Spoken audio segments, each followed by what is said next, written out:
Hi, and welcome to Coffee with Claire. You know, in improv, there is no room for ego. It's definitely a team effort, and if a team member is struggling, then it is up to the entire troupe to figure out how they can make that other person look brilliant. And when you think about that in real life, isn't that what we're here to do, is to help lift everyone else up? You know, I mean, we're all in this together.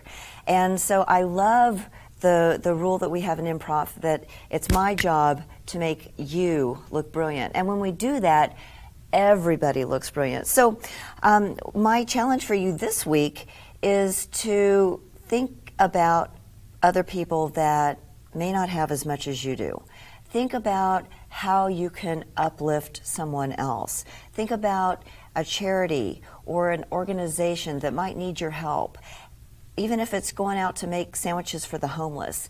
And go do it. Get out of your house and help another person. And when you do that, what I'd like for you to do is report back on coffeewithclaire.tv on our blog, Cool Beans, and let us know how you feel about that.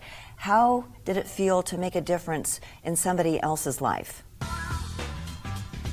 As you know, with Coffee with Claire, we always have dynamic, unique individuals to interview. And today we have Melissa Walker, who is a certified coach and the founder and CEO of Next Career, which is a company focused on transitioning the skills and competencies of the military into corporate careers. So welcome, Melissa. Thank you. Thanks for having me. Oh, I'm so excited to have you be here today.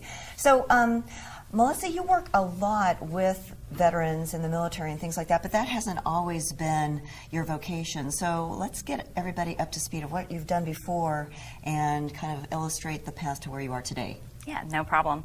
So I actually started off in corporate positions, working in the HR industry, or HR field, sorry. Okay.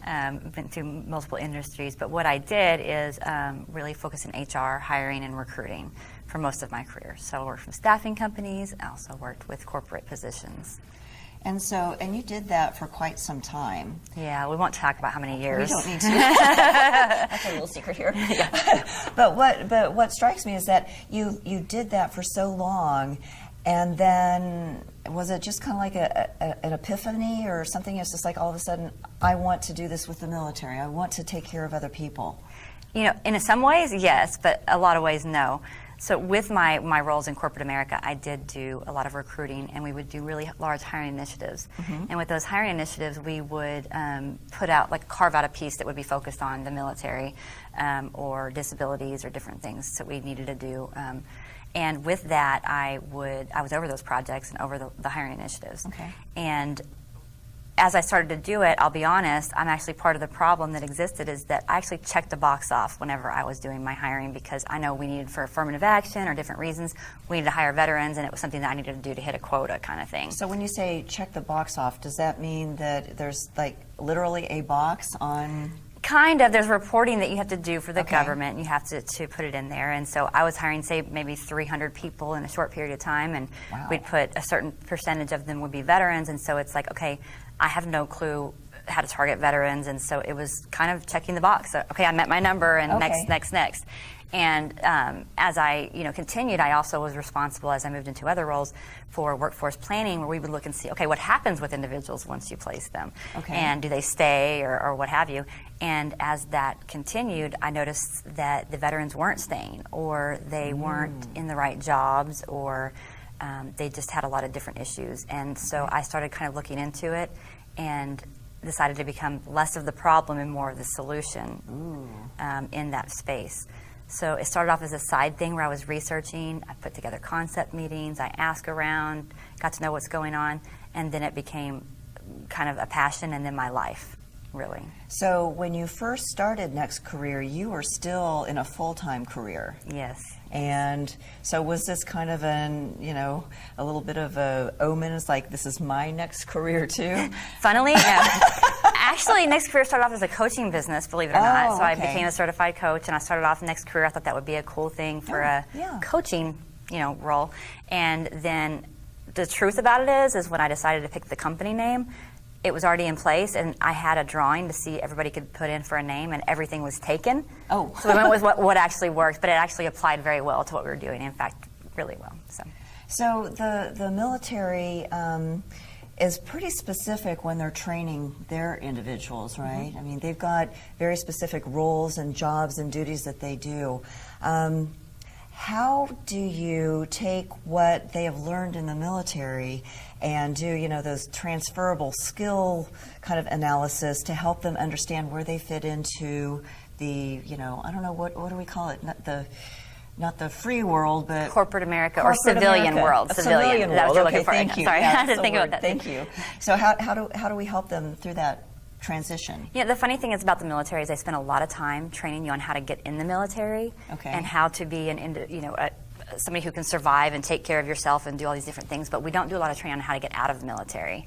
The programs that are in place today are very short and a lot of times run by maybe military professionals that haven't been in corporate America, and they're trying to teach people how to transition out. And the other thing is there's a lot of different companies that do the transition as far as tactically, but people are missing the psychological things that people are going through when they're transitioning. Sure. And that can be any type of transition that people are going through where they struggle. But for veterans, there's also some other types of things that come with it, sometimes combat or other reasons that the transition is even harder. Well, sure. Yeah. So what we do is we actually have a program where we train the veterans on, it's a 4-pillar program, but we train them basically how to transition out of the military into corporate America. So we teach them the differences. We teach them about working with other diversities. We teach them about what corporate America is like in comparison to the military. We teach them how to integrate culturally into the company, and then about how to stay and build your career as you move forward. So you said that the turnover rate is fairly high, traditionally up to now Next Careers intervention or whatever you want to call it. What's the cycle been up to this point? Well, normally a transitioning veteran coming right out of the military goes between 3 and 5 jobs in the first couple of years. Wow. Yeah, so it's quite a bit. So there's a lot of initiatives out there today where companies are trying to hire veterans, a lot of times in call centers, which is something to talk about too. But they're not thinking about how long they actually keep the veterans once they place them. So that's the difference of what we try to do and what needs to be done is making sure people are staying and they're getting the right support and services they need once they're placed in a position. So you work with the people that are hiring the veterans, and you work with the veterans. So do you have separate classes for each, and then you bring them together? How does that work? Exactly, yeah. So again, there's 4 pillars, and 2 of the pillars we bring them together with the hiring managers that are going to be hiring them. So they're trained on how to work together with those specific individuals, as well as just the overall broad, because we do a very broad version of it, because we believe that both managers and the candidates need to know how to work with all diverse groups and individuals, as well as just integrate culturally. So we train both sides on both of those. Sure. And if they're used to always taking orders from somebody, and they transition into the civilian life, what kind of challenges do they go through to kind of make that transition? I mean, I'm sure there's some specific coaching that you do around that. Yeah, so to that point, they are told everything to do while they're in the military, and they also understand what they do and what it means, everything you do. So why am I doing this? Because this is the impact. And so we have to teach them that kind of goes away, but they go through that completely. And it's where you live, what time you wake up. Now nobody's telling you that. Wow, I never even thought of it that way. Yeah. And so we have some veterans that want to keep that routine and they miss that structure, and some rebel completely against it. So we kind of coach on both sides and explain the differences, and we work with the employer as well to understand the environment they've come from, so they can both take that transition together and understand both sides. So this is how we operate, and how can we work together now and cover or I don't know the right word, I can't think of the right word, but how can we now integrate what you've done, what we've done, and make it work together? So. And when you're speaking with the hiring managers and things, how open are they to this new approach to the hiring process? Because you come from that background, and you've got a lot of paperwork to do. You got 300 people you got to place in a short amount of time, and now you want to take them and have them focus on this individual. So what kind of feedback do you get? Yeah, we get great feedback. The funny thing is that, I mean, I wish I knew of me whenever I was in corporate America because, and not me, I'm sorry, Next Career specifically, Well, but I wish I knew of a do. service like ours because, you know, it answers a lot of not only the goals, so if I'm just going to be the person that's checking off the box and don't understand what I'm doing, then it's great because it answers all those questions for me. But if I do know what I'm doing, it also helps as well because I know that they're getting the right kind of service and they're going to have the longevity once they start the position due to the way our entire program works. Our program actually does a lot of different things to help the veteran transition, and it includes the fact that we actually do skill-based training. So we have companies that are trying to hire people with specific skills and they're struggling. So we'll actually do an assessment, do a customized training program for them. Oh, wow. So we're training them on the skills and competencies they're going to use in their new position and transferring the ones they've used in the military. So as a hiring person, I used to have to build strategies on how we found certain type of people. So having a program that builds things, the specific skills that we're using is huge. And it also combats some of the issues that veterans face when they're transitioning of, you know, they don't know what the new job's going to be because we train them on the new job. So I would have, people really tend to gravitate towards the program, think it's a really good idea. It's a matter if they have the workforce planning in place to actually prepare because it's a transition time before you actually hire the people because we're training them. So do you need somebody yesterday or can you wait a couple weeks so we can get them trained for your environment? Wow, okay. I didn't realize that it actually happened before they started the position. So when you've got so much on your plate, you know, and this isn't the only thing that Melissa does. You know, this is the majority of what she does, but she's also a mom, and she volunteers her time at the Professional Leadership Program up at the University of North Texas. And so, you know, our audience is a lot of business owners and people like you. So share a little bit about how you're able to keep some kind of semblance of balance of being a mom and being a volunteer and working a really huge job. Yeah, so I'd say I work 24/7, but not really. But the thing is I've that gotten emails. yeah, well, random times, yes. I just happen to wake up and think of a thought, and I have to send out the email. But you know, in reality, you know, when you asked the question earlier about what made me transition out of corporate America into this position, and if it was an epiphany, and the thing is that's why I said it kind of was. Because I woke up one day realizing that I was living my life in a standard version of here's what I'm supposed to do, here's the next step, this is what society wants me to do, and I was moving up the corporate ladder, and then I woke up one day and I'm like, wait a minute, I don't have to do what society wants me to do. I actually own my life and I own my journey. I mean, it's amazing that some people never realize that, and it's amazing when you do realize it because it's the most empowering feeling in the world when you realize that and kind of you scary rule too. the life. Yeah, I mean, you can make anything happen, and what you believe will happen if you believe it'll happen. My firm standard of thought, and so I kind of woke up one day and I was like, wow, you know, I can do this and I can do whatever I want because it's my life, you know, I own it. And so a lot of people were saying, you know, don't do this, you know, why would you open up your own company? That's a risk. You know, you're a single mom, you shouldn't do this. And I just went against the grain because A, the passion was there, and B, it just seemed right. Things were coming together way too easily in a weird way. And so, isn't that amazing what the universe brings to you when you... It is. When you pay attention to what the universe says, it brings you a lot of really cool stuff. Yes, and you can do a lot with it. Yes, and, yeah, sorry. So with that, everything in my life right now, because I'm living a life that I know I run now, it's a passion for me. My children, I mean, they're things I love. And everything I do, I know the outcome is to make something better, to help people, to help my and to be with my family. So everything I do, I care deeply about. And when you live that way and you live with a passion, you find the time to do everything you need to do. Absolutely. So. And what a great role model you are for your children to say, you know what, my mom is doing exactly what she knows in her heart that she's here to do, and she's not afraid. And so you're teaching them to be brave and to be authentic I hope they listen. Hey, kids, listen to your mom. Right. She knows what she's talking about. Somebody else could tell them and they'd listen, but when Well, mom you know, says that's it, okay, you know. It's so much more fun to cut somebody else's yard than it is your Yeah, own. exactly. I'm helping somebody that way. Although I actually like to cut the lawn. That's a weird thing. Well, one of the things I noticed is that you're wearing your ring. Would you tell everybody what this represents? This ring is with a group that we support called 22 Kill. And what that group does is they focus on helping veterans with veteran suicide. The number used to be 22 a day, but that's only in, I think there's only 12 states that actually have it. And those numbers aren't even accurate because they don't count if you ran into a tree, that's counted as an accident, not a suicide, or different things. So not everything's actually compiled in those Really? numbers. Okay. So every day there's 22 or more. I think the real number I heard is 30 veterans committing suicide. And that's only in 12 states? I think it's 12. I don't remember exactly how many, but it's not all the states for sure. And so it's an average number. They do an aggregate of it. But either way, that's a lot of people committing suicide from It its is. specific demographic or population.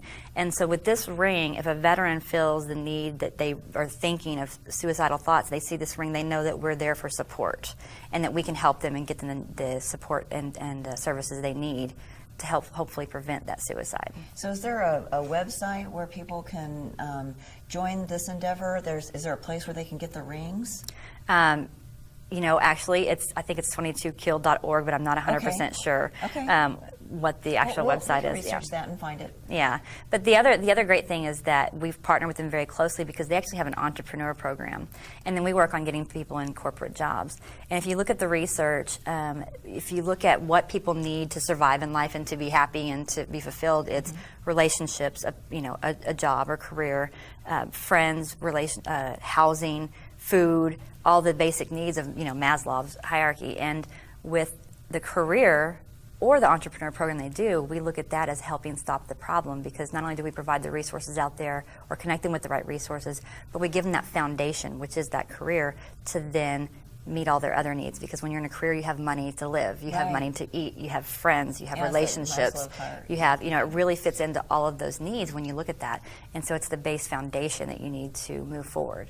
So that's why they're a major group we support. We love what they do, and we try to help them with that same mission. And so when you say you live your life in purpose, describe to the audience, maybe a time when you didn't live in purpose, That kind of goes back to truly just when I was doing what I thought I should do next. Okay. It's kind of like the person, and I didn't do this, by the way, but you're dating somebody, and the next step, because you've been together as long as to get married, and then you should have kids, but you never really feel that you want to get married or you don't want to have kids. Or Yeah. maybe your mom and dad want you to get married to somebody, Exactly, but yeah. it's not really the person you want to marry. Or you move into a role that you don't want to do, or you get a career because somebody else wants you to. Yeah. And that's not living with a purpose. But when you live with something that is truly, the reason I know it's right what I do is because it just comes together. And times whenever I would normally just stress out or be worried, it just comes together. I never think that it's not going to happen or I'm not on the right path because it just works the right way. And I think that when people in general have this path that they know to follow, and they ignore it, everything starts blowing up. It's like you just know that you have something different you need to be doing, and as soon as you do that gut check and slow down, you figure it out. Yeah. I mean, when you know what you're doing is a purpose, it's. I can say that everything I do, I know the outcome is to help somebody or to make the world better. I know that sounds kind of goofy, but it's true, and it's empowering to know that, and it's amazing. I mean, to have that feeling and to know that you are changing the lives of other people with everything you do, even if it's a mundane task or you always know why, and it makes you do a lot more when you know why too. You can accomplish a lot more if you believe in what you're doing. And I'm sure that you see the benefits of when you're out there amongst the military or the ex-military, you just can tell the difference when you get it. I got an email just yesterday about a gentleman that we got placed into a role, and the email said that he was a father who had 3 children who was about to be homeless. and all I needed was a career. And I didn't know that whenever we got him hired, and we saved that. So. Well, Melissa, thank you so much for being here today. We really appreciate it. Melissa with Next Career. And next up, we have Follow the Fun. And we have Betsy Vassell, and she's from Navigation Financial Group. We are all so busy. How do you balance fun with your responsibility at work?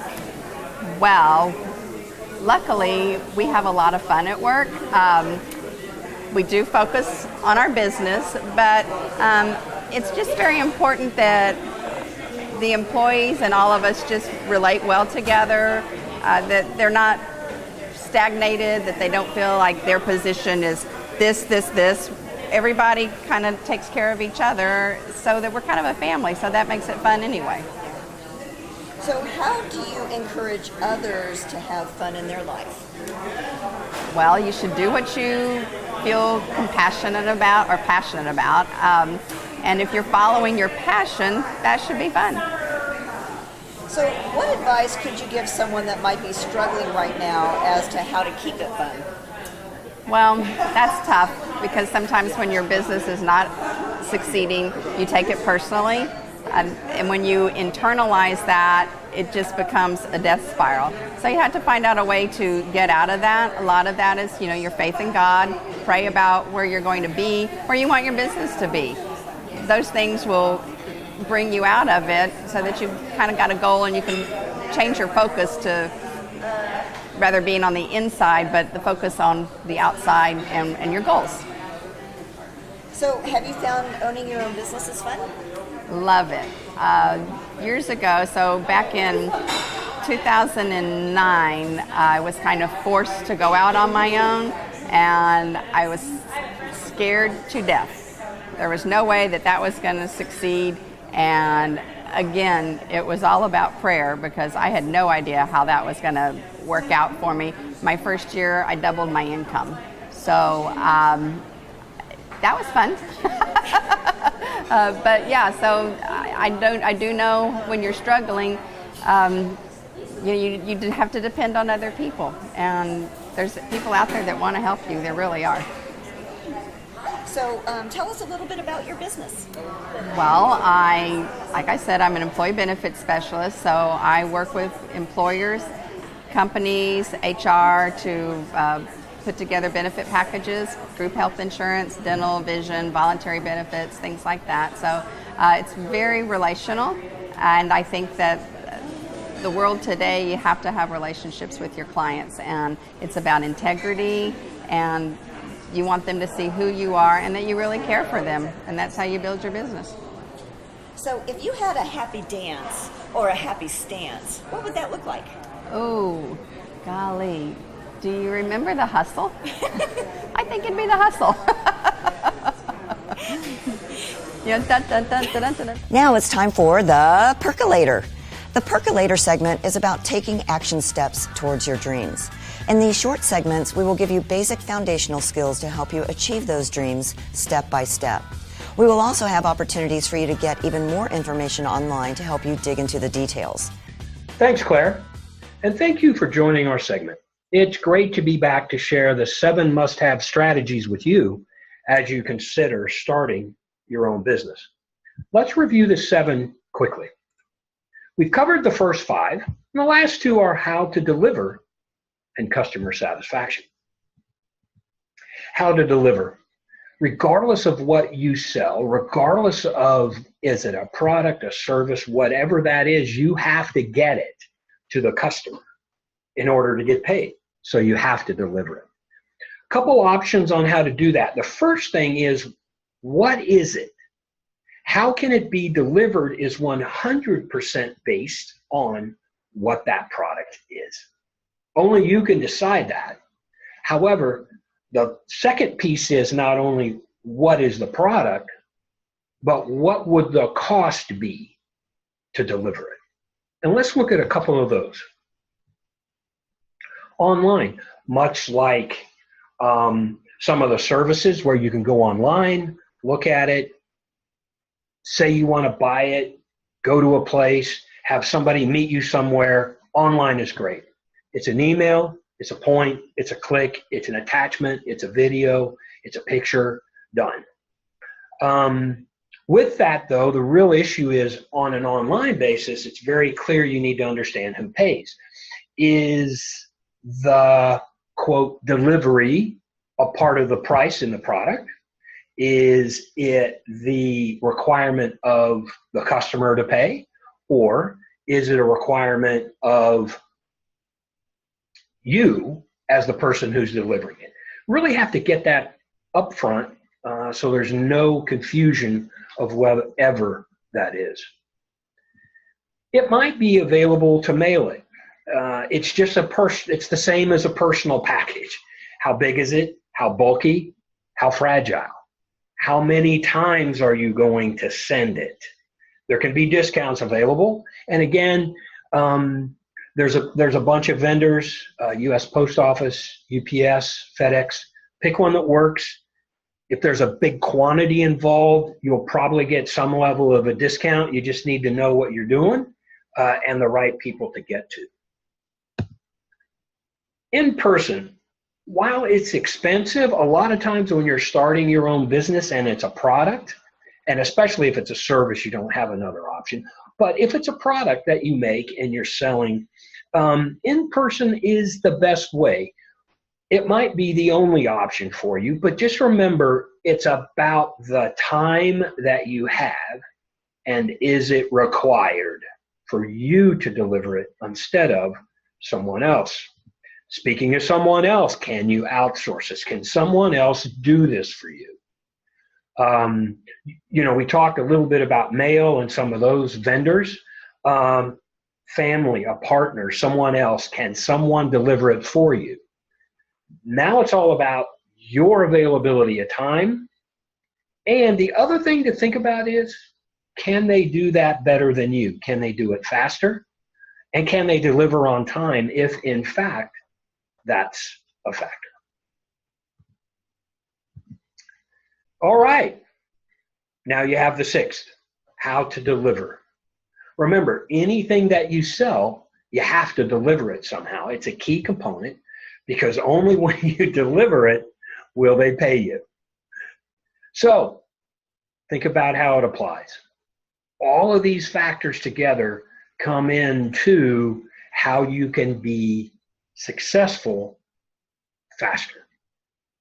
For more in-depth information on today's segment, go to coffeewithclaire.tv and click on the e-learning button. Coffee with Claire e-learning is sponsored by My Coach Site.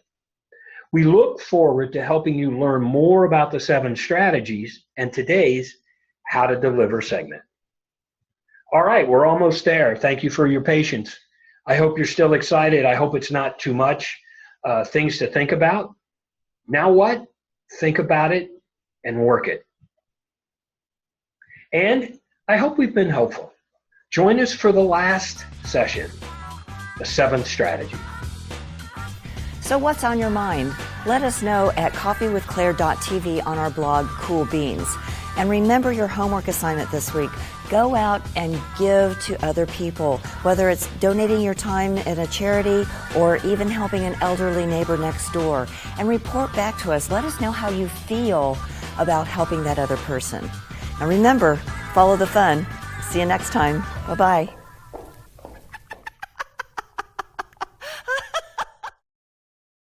Hi, I'm Bob Minshall, General Manager, My Coach Site. We're extremely pleased to be a sponsor for Coffee with Claire. We're especially excited to be able to participate in and contribute in providing e-learning capabilities for Coffee with Claire, the show segments, plus additional opportunities to learn more for e-learning site members. You'll hear more about that directly from Claire. From the My Coach Site team, enjoy the learning, and as always with Claire, have fun.